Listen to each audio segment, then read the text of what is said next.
Salut à tous et toutes et bienvenue dans cette quatrième et dernière partie de mon Tour de France des gares. Alors petit récap, lors du premier épisode on avait fait essentiellement le Massif central, on avait commencé simplement par ça. Ensuite après deuxième partie les Alpes et le Sud-Est, troisième partie les Pyrénées et on était remonté jusqu'à Limoges. Et là sur cette quatrième partie, programme assez chargé puisqu'on va retourner à l'Atlantique et on va suivre la côte jusqu'à la frontière belge. Et c'est parti, on se retrouve tout de suite à la sortie de Limoges.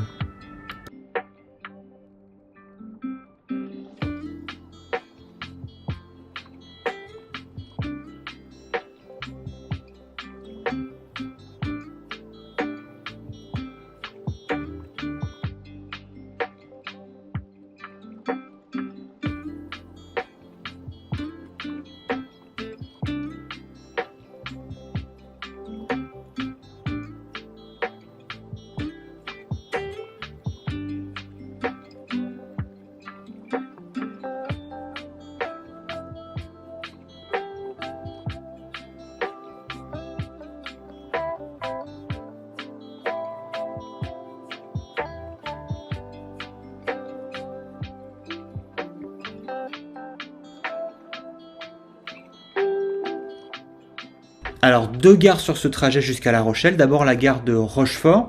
Je profite ici de l'exemple d'une ville qui a investi beaucoup dans le bâti de sa gare, alors même que normalement c'est plutôt les compagnies qui sont chargées en fait de construire, donc de trouver les financements pour construire les gares. Donc même si c'était des entreprises privées, il faut bien voir qu'il y avait un investissement public conséquent pour développer ce moyen de transport. Et d'ailleurs c'est intéressant de noter qu'au moment où la SNCF elle est créée en 1938, elle reprend l'activité de toutes les compagnies, donc elles sont déficitaires à ce moment-là, pour la plupart. Déjà, on pourrait se demander pourquoi est-ce qu'on nationalise toujours les pertes et qu'on privatise toujours les profits. Et en plus de ça, sachez que ces entreprises, elles existent toujours, puisque aujourd'hui, c'est des fonds d'investissement, des banques, des trucs comme ça. Et donc, elles sont parties, entre guillemets, avec la caisse, parce qu'elles sont toujours actionnaires de la SNCF, donc elles touchent des dividendes là-dessus, alors même qu'elles ont été arrosées d'argent public depuis le 19e siècle. Et donc, c'est pour ça qu'il faut considérer depuis le début le ferroviaire comme un service public. On retrouve ensuite la gare de La Rochelle. C'est aussi une réalisation plutôt tardive, un peu comme Rochefort et Limoges. Pour le coup, on a vraiment un campanile qui évoque un phare. Alors cette gare, elle remplace une proto-gare qui était pas au même endroit, qui était à l'extérieur du mur d'enceinte à l'époque, pour faire le terminus de la ligne depuis Paris. Et la gare actuelle, elle a été construite cette fois à l'intérieur des murs, donc elle a été déplacée à la place d'un ancien fort, et ce qui montre aussi bien l'évolution de la perception dans ces villes commerçantes bourgeoises du chemin de fer, au début assez mal vu, et puis en fait de plus en plus indispensable, et donc admis, désiré à l'intérieur de la ville, du centre-ville. Donc moi je roule vers le nord, à travers le marais Poitevin, ce qui n'est pas franchement très intéressant, mais bientôt le paysage va s'améliorer, il est un peu moins plat et plus boisé.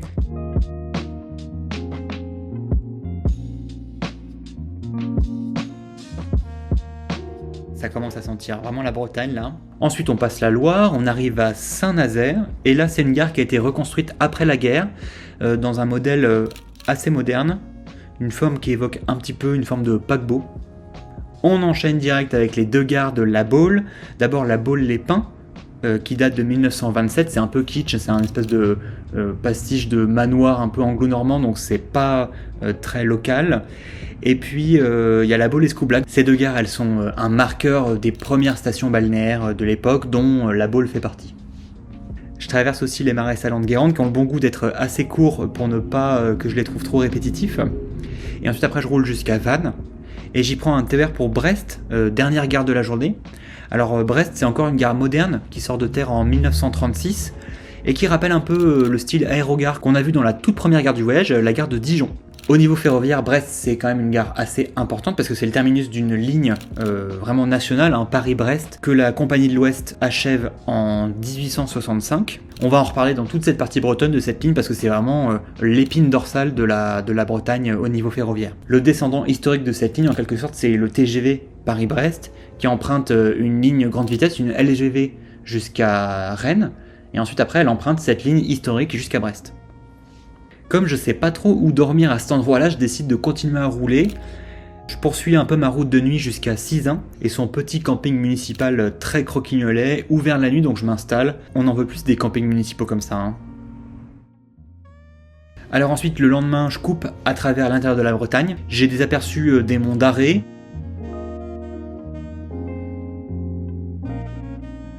Vers la fin de la journée, j'arrive à Pontrieux où je retrouve un peu la civilisation, les touristes, les petits ports. Je fais un petit détour pour aller voir un viaduc encore en activité sur la ligne pour Paimpol.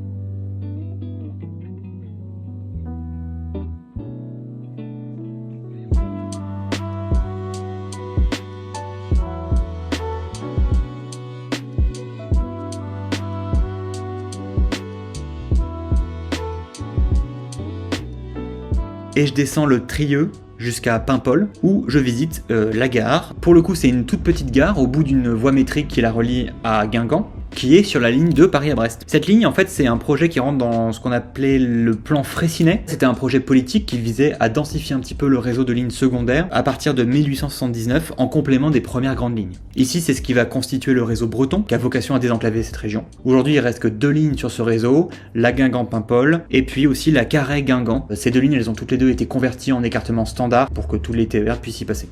Ensuite, je vais longer la côte bretonne par une voie cyclable qui s'appelle la Vélo Maritime. C'est très sympa, mais par contre, c'est pas tellement roulant. Je pense que c'est quand même le meilleur moyen de découvrir un petit peu la côte bretonne.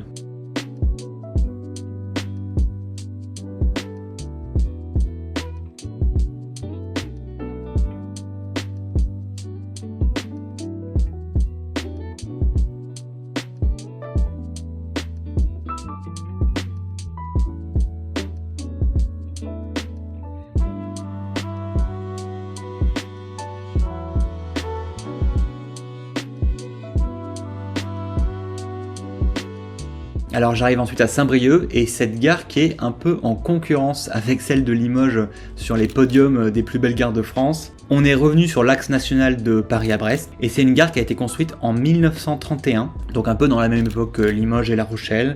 Mais moi je vais prendre un peu le contre-pied parce que je vais continuer ma route sur quelques hectomètres pour vous parler d'une autre gare qui était réservée au chemin de fer secondaire, qui est assez bien conservée, qui accueille aujourd'hui un restaurant universitaire et dont on pouvait partir pour des villes et des villages très proches, Plouat, Plémy, Montcontour. Là on est sur une 3e vague de création de lignes, puisque là c'est vraiment un réseau à intérêt local, départemental, qui prolongeait en quelque sorte les lignes du plan Freycinet à partir de 1880. Là on est vraiment pas très loin de l'époque où on atteint le pic en termes de nombre de kilomètres de voies de chemin de fer en France, qui est vers 1905-1910, puisque là on a tous les ingrédients pour desservir la majorité des villes et des villages en France, avec ce qu'on appelait à l'époque les tramways ou le réseau secondaire, le réseau départemental. D'ailleurs les écartements ils étaient parfois métriques mais parfois encore moins, comme par exemple là dans ce département c'était 60 cm. Ça faisait souvent de ces trains des moyens de transport qui étaient quand même assez inconfortables, très très lents, qu'on appelait à l'époque les tortillards. Et c'est vrai que ce moyen de transport il n'a pas vraiment survécu à l'arrivée de la voiture et à la promesse de liberté, de confort qu'il y avait derrière la voiture individuelle.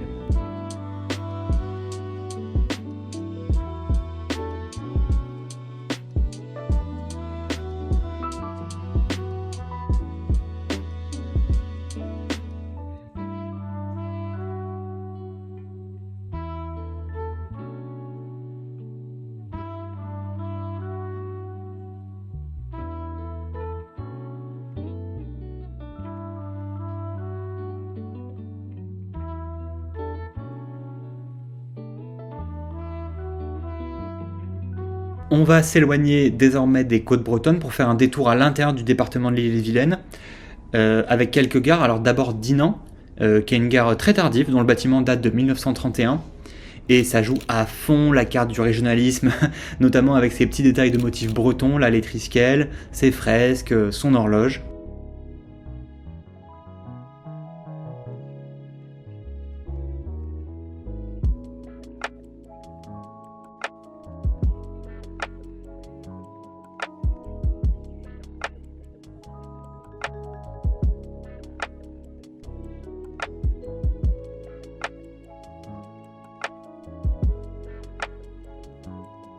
Je poursuis ensuite jusqu'à Vitré, qui est quand même bien plus ancienne que les gares précédentes, 1857, et qu'on va classer dans la catégorie des pastiches, un petit peu comme la deuxième gare qu'on a vue. Vous vous souvenez, juste après Dijon, il y avait Aussaune, qui ressemblait un petit peu à un petit château. Bah là c'est pareil, ça fait vraiment écho au château médiéval de Vitré, avec ce petit look vanille-fraise. Moi je continue justement sur une ancienne ligne de chemin de fer, celle qui me menait à Fougères, qui est aujourd'hui une petite voie verte bien tranquille. Après avoir vu Fougères, je continue à rouler vers le nord. Je passe la Sélune, à 2 pas du Mont-Saint-Michel, et ça me fait passer en Normandie.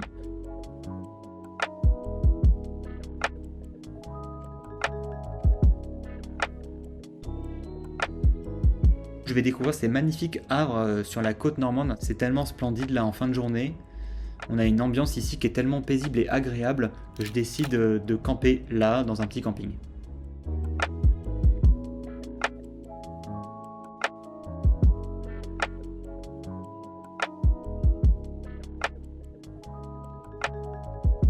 Le lendemain, je continue ensuite jusqu'à Cherbourg, où je m'arrête pour voir l'ancienne gare de Cherbourg transatlantique.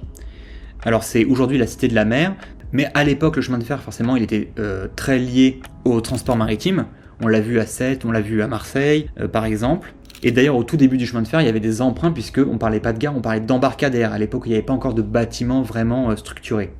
Ici, on avait l'une des plus grosses gares maritimes, puisque c'était un port au départ des transatlantiques, en paquebot. Et on avait alors des trains spécifiques qui partaient de Paris et qui avaient la correspondance assurée pour les transatlantiques pour New York. Bon, alors je suis pas très original dans la suite de l'itinéraire, puisque je vais continuer plus ou moins à longer la côte. Je traverse la Douve et je rejoins le Cotentin, où je file direct sur Caen pour dormir chez ma sœur, qui m'accueille bien gentiment, merci.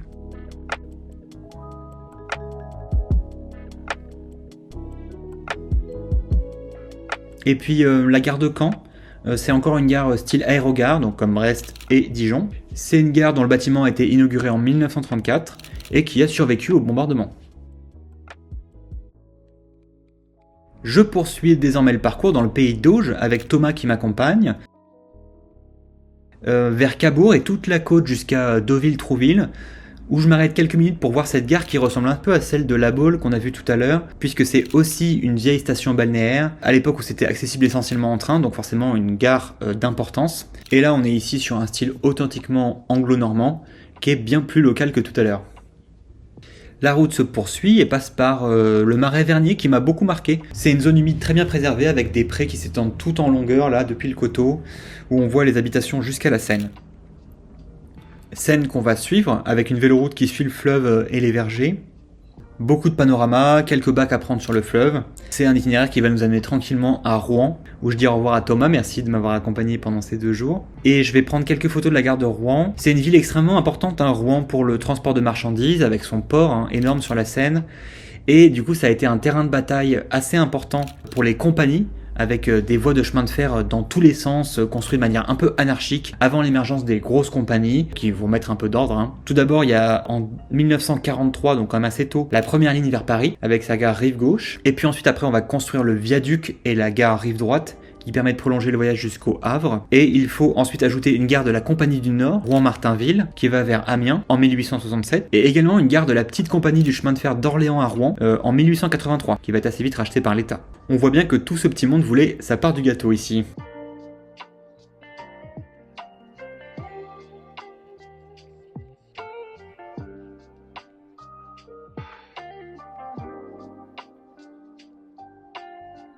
Déjà presque la fin de la Normandie, mais je profite encore un peu avec le pays de Bray que j'admire depuis cette butte de la Ferté-Saint-Sanson.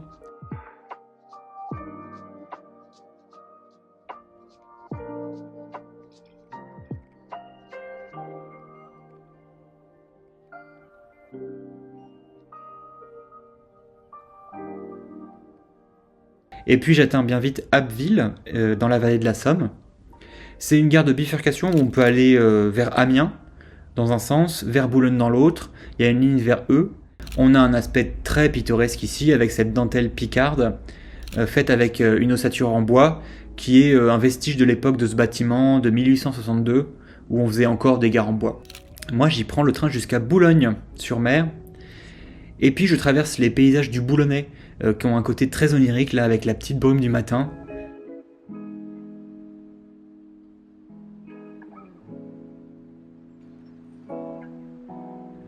Ce paysage il va vite être remplacé par la plaine de Flandre qui est vraiment recouverte de chemin de fer. Alors on est à 2 jours seulement de la fin du voyage mais on va littéralement enchaîner les gares comme un bouquet final, j'espère que vous êtes prêts. Pour l'heure, je retrouve la vélo maritime pour les derniers kilomètres où je vais vraiment longer la mer, puisqu'ensuite après je vais tourner à droite vers Gravelines, qui est une petite cité fortifiée par Vauban et qui a une gare mais qui est aussi construite en bois. Mais alors cette fois plutôt pour des raisons militaires. Le but c'était de pouvoir la démonter facilement.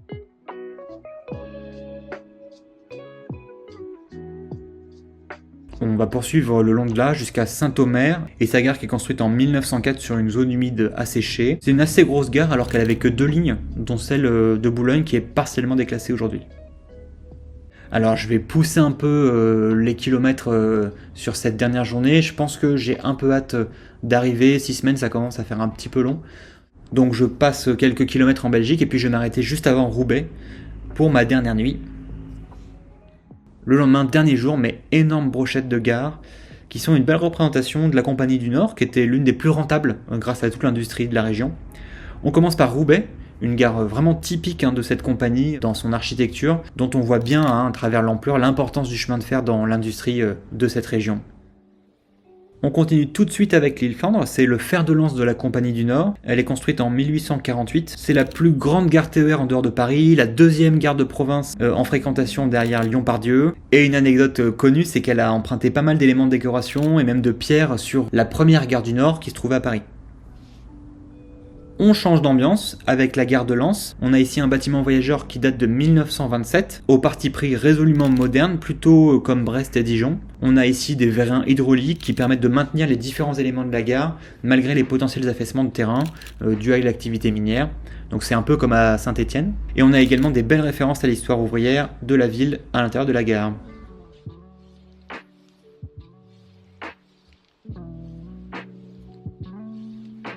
Une autre gare moderne ici, Arras, qui a été choisie sur la ligne de Paris à Lille, puisqu'à l'époque on a des lignes de chemin de fer qui suivent les vallées. Alors c'est pas automatique, c'est un choix politique de faire ça, ça permet de réduire les coûts et de desservir aussi plus de destinations, donc c'est plus rentable.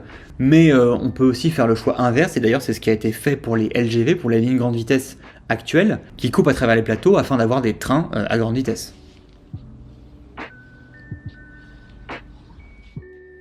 Avant-dernière gare de cette journée, Cambrai.